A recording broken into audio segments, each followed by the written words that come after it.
ನಮಸ್ಕಾರ ಸ್ನೇಹಿತರೆ, ಡೆಲ್ಲಿ ವಿರುದ್ಧ ರಾಜಸ್ಥಾನ ಸೋತ ಬಳಿಕ ಬದಲಾಯಿತು ಐಪಿಎಲ್ನ ಸಂಪೂರ್ಣ ಪಾಯಿಂಟ್ಸ್ ಟೇಬಲ್. ಅಂಕಪಟ್ಟಿಯಲ್ಲಿ ಆರ್ಸಿಬಿಗೆ ಆಯಿತು ದೊಡ್ಡ ಹಿನ್ನಡೆ. ಹಾಗಾದರೆ ಸುದ್ದಿಯ ಸಂಪೂರ್ಣ ಮಾಹಿತಿ ಏನು? ಅಷ್ಟಕ್ಕೂ ಆರ್ಆರ್ ವಿರುದ್ಧ ಡೆಲ್ಲಿ ಗೆದ್ದ ಬಳಿಕ ಬಿಡುಗಡೆಯಾಗಿರುವ ಐಪಿಎಲ್ನ ಹೊಸ ಅಂಕಪಟ್ಟಿ ಯಾವ ರೀತಿಯಾಗಿದೆ ಗೊತ್ತಾ? ಹೀಗೆ ಇದರೆಲ್ಲದರ ಬಗ್ಗೆ ಇವತ್ತಿನ ಈ ಒಂದು ವಿಡಿಯೋದಲ್ಲಿ ತಿಳಿಸ್ಕೊಡ್ತಾ ಹೋಗ್ತೀನಿ. ಹೀಗಾಗಿ ದಯವಿಟ್ಟು ಈ ವಿಡಿಯೋವನ್ನು ಕೊನೆವರೆಗೂ ನೋಡಿ ಸ್ನೇಹಿತರೆ. ಆದರೆ ಅದಕ್ಕಿಂತಲೂ ಮುನ್ನ ನೀವು ಕೂಡ ಆರ್ಸಿಬಿ ತಂಡದ ಅಭಿಮಾನಿಗಳಾಗಿ ಈ ವಿಡಿಯೋವನ್ನು ನೋಡುತ್ತಿದ್ದರೆ ತಪ್ಪದೆ ಈ ಕೂಡಲೇ ಈ ವಿಡಿಯೋಗೊಂದು ಲೈಕ್ ಮಾಡಿ. ಹೌದು ಸ್ನೇಹಿತರೆ, ಟಾಟಾ ಐಪಿಎಲ್ 2024ರ ಟೂರ್ನಿಯಲ್ಲಿ ಇದುವರೆಗೂ 56 ಪಂದ್ಯಗಳು ಮುಕ್ತಾಯಗೊಂಡಿವೆ. ಇದರರ್ಥ ಐಪಿಎಲ್ ಟೂರ್ನಿಯು ಮುಕ್ತಾಯದ ಹಂತಕ್ಕೆ ಬಂದು ನಿಂತಿದೆ. ಇದೀಗ ಈ 56 ಪಂದ್ಯಗಳ ಮುಕ್ತಾಯದ ಬಳಿಕ ಅಂಕಪಟ್ಟಿಯಲ್ಲಿ ಮಹತ್ವದ ಬದಲಾವಣೆಗಳಾಗಿವೆ ಸ್ನೇಹಿತರೆ. ನಿನ್ನೆ ದೆಹಲಿಯ ಅರುಣ್ ಜೇಟ್ಲಿ ಅಂಗಳದಲ್ಲಿ ನಡೆದ ಐಪಿಎಲ್ನ 56ನೇ ಪಂದ್ಯದಲ್ಲಿ ಆರ್ಆರ್ ಹಾಗೂ ಡೆಲ್ಲಿ ತಂಡಗಳು ಮುಖಾಮುಖಿಯಾಗಿದ್ದವು. ಈ ಒಂದು ಪಂದ್ಯವನ್ನು ಡೆಲ್ಲಿ ಕ್ಯಾಪಿಟಲ್ಸ್ ತಂಡವು 20 ರನ್ಗಳಿಂದ ಭರ್ಜರಿಯಾಗಿ ಗೆದ್ದುಕೊಂಡಿದೆ ಸ್ನೇಹಿತರೆ. ಇದರೊಂದಿಗೆ ಅಂಕಪಟ್ಟಿಯಲ್ಲಿ ಮಹತ್ವದ ಬದಲಾವಣೆಗಳಾಗಿವೆ. ಹಾಗಾದರೆ ಡೆಲ್ಲಿ ವಿರುದ್ಧ ಆರ್ಆರ್ ಸೋತ ಬಳಿಕ ಬಿಡುಗಡೆಯಾಗಿರುವ ಐಪಿಎಲ್ನ ಹೊಸ ಅಂಕಪಟ್ಟಿ ಯಾವ ರೀತಿಯಾಗಿದೆ ಅಂತ ನೋಡ್ತಾ ಬರುವುದಾದರೆ, ಮೊದಲ ಸ್ಥಾನದಲ್ಲಿ ಕಲ್ಕತ್ತಾ ನೈಟ್ ರೈಡರ್ಸ್ ತಂಡವಿದ್ದು ಆಡಿದ 11 ಪಂದ್ಯಗಳಿಂದ 8 ಗೆಲುವು 3 ಸೋಲು ಕಂಡು 16 ಅಂಕಗಳೊಂದಿಗೆ ಮೊದಲ ಸ್ಥಾನದಲ್ಲಿದೆ.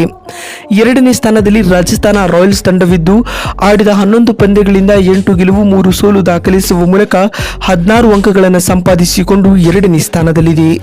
ಮೂರನೇ ಸ್ಥಾನದಲ್ಲಿ ಚೆನ್ನೈ ಸೂಪರ್ ಕಿಂಗ್ಸ್ ತಂಡವಿದ್ದು ಆಡಿದ 11 ಪಂದ್ಯಗಳಿಂದ 5 ಸೋಲು 6 ಗೆಲುವು ಪಡೆದುಕೊಂಡು 12 ಅಂಕಗಳೊಂದಿಗೆ ಮೂರನೇ ಸ್ಥಾನದಲ್ಲಿದೆ. ನಾಲ್ಕನೇ ಸ್ಥಾನದಲ್ಲಿ ಸನ್ರೈಸರ್ಸ್ ಹೈದರಾಬಾದ್ ತಂಡವಿದ್ದು ಆಡಿದ 11 ಪಂದ್ಯಗಳಿಂದ 6 ಗೆಲುವು 5 ಸೋಲು ಕಂಡು 12 ಅಂಕಗಳನ್ನು ಪಡೆದುಕೊಂಡು 4ನೇ ಸ್ಥಾನದಲ್ಲಿದೆ. ಐದನೇ ಸ್ಥಾನದಲ್ಲಿ ಡೆಲ್ಲಿ ಕ್ಯಾಪಿಟಲ್ಸ್ ತಂಡವಿದ್ದು ಆಡಿದ 12 ಪಂದ್ಯಗಳಿಂದ 6 ಗೆಲುವು 6 ಸೋಲು ಕಂಡು 12 ಅಂಕಗಳೊಂದಿಗೆ 5ನೇ ಸ್ಥಾನದಲ್ಲಿದೆ. ಮತ್ತು 6ನೇ ಸ್ಥಾನದಲ್ಲಿ ಲಕ್ನೋ ಸೂಪರ್ ಜೈಂಟ್ಸ್ ತಂಡವಿದ್ದು ಆಡಿದ 11 ಪಂದ್ಯಗಳಿಂದ 6 ಗೆಲುವು 5 ಸೋಲು ಕಂಡು 12 ಅಂಕಗಳೊಂದಿಗೆ 6ನೇ ಸ್ಥಾನದಲ್ಲಿದೆ. 7ನೇ ಸ್ಥಾನದಲ್ಲಿ ರಾಯಲ್ ಚಾಲೆಂಜರ್ಸ್ ಬೆಂಗಳೂರು ತಂಡವಿದ್ದು ಆಡಿದ 11 ಪಂದ್ಯಗಳಿಂದ 7 ಸೋಲು 4 ಗೆಲುವು ಕಂಡು 8 ಅಂಕಗಳನ್ನು ಸಂಪಾದಿಸಿಕೊಂಡು 7ನೇ ಸ್ಥಾನದಲ್ಲಿದೆ. ಮತ್ತು 8ನೇ ಸ್ಥಾನದಲ್ಲಿ ಪಂಜಾಬ್ ಕಿಂಗ್ಸ್ ತಂಡವಿದ್ದು ಆಡಿದ 11 ಪಂದ್ಯಗಳಿಂದ 7 ಸೋಲು 4 ಗೆಲುವು ಕಂಡು 8 ಅಂಕಗಳನ್ನು ಸಂಪಾದಿಸಿಕೊಂಡು ಅಂಕಪಟ್ಟಿಯಲ್ಲಿ 8ನೇ ಸ್ಥಾನದಲ್ಲಿದೆ. ಮತ್ತು 9ನೇ ಸ್ಥಾನದಲ್ಲಿ ಮುಂಬೈ ಇಂಡಿಯನ್ಸ್ ತಂಡವಿದ್ದು ಆಡಿದ 12 ಪಂದ್ಯಗಳಿಂದ 8 ಸೋಲು 4 ಗೆಲುವು ಪಡೆದುಕೊಂಡು 8 ಅಂಕಗಳೊಂದಿಗೆ 9ನೇ ಸ್ಥಾನದಲ್ಲಿದೆ.